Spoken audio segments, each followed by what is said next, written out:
An overwhelming majority of the world's climate scientists assure us that climate change is both real and requires immediate action. And while a majority of Americans agree, a majority of voters still don't put climate change generally within the top 5 political issues.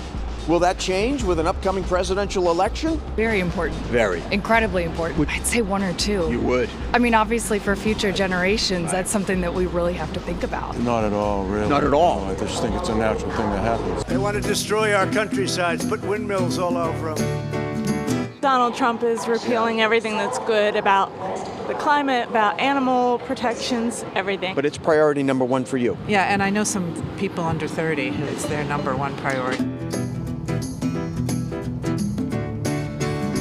So climate change is not an issue of any importance to you in the election? No. None? No. Yeah, definitely top 5. Yeah. I'd say 2 or 3. As young people get increasingly involved, they are worried about climate change. Developing tools to respond to climate change will require not just sympathy with the cause and sensitivity to the issue, but also ability to develop tools nationally, internationally.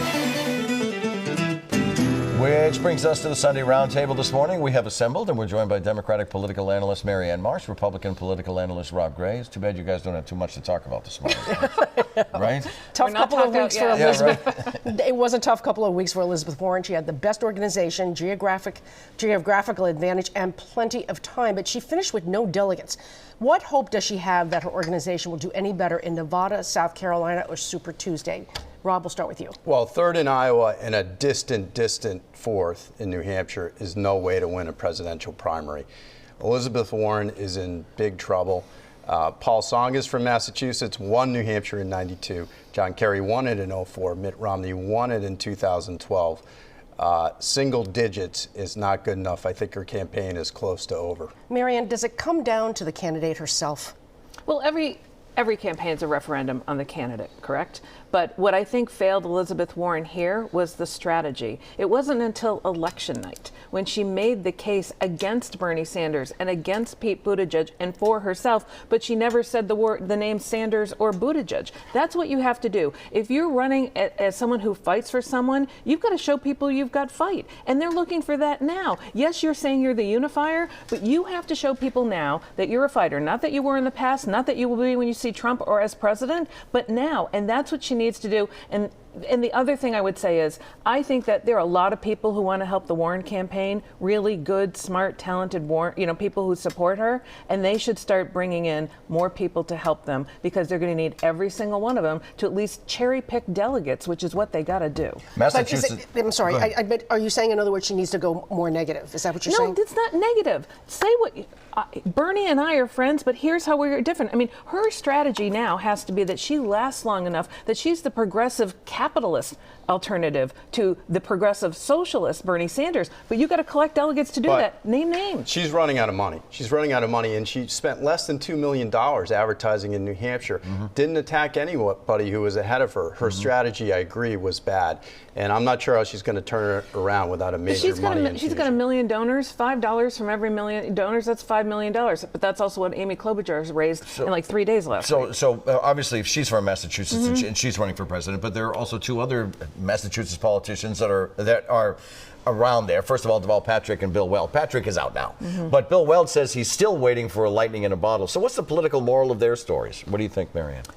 The 2 Don Quixotes of presidential politics who have the luxury of running for president in a year where everyone is dead serious about beating Donald Trump. So Patrick started late, he's done. Bill Weld can go on as long as he wants. He says he's doing it to get invited to better cocktail parties. I take him at his word. The picture of Bill Weld actually asking Deval Patrick a question in one of Deval Patrick's rallies was almost heartbreaking because there wasn't anybody there. Exactly. He was the only guy in the audience. So that's the problem. I mean, listen, Weld could never draw Trump into a fight. He couldn't get him to debate. Trump ignored him, and that was the end of Weld, right?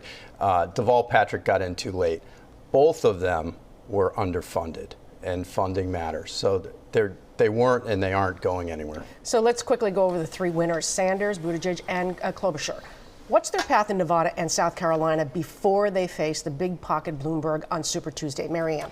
It's a war of attrition. This will be the mud fight to Milwaukee. This is going to go on for months. And here's the problem. It's not going to change. You've got Buttigieg cutting into Sanders on the youth vote. You've got Klobuchar cutting into Buttigieg in moderate votes, which cost him a win in New Hampshire. And yes, you've got Warren cutting into Sanders on progressive votes as well. So this is just one big bad, wash, rinse, repeat cycle we're going to go through for months now. For months. I think Klobuchar's got to demonstrate that it wasn't a one and done. So I think she has to win either South Carolina or Nevada.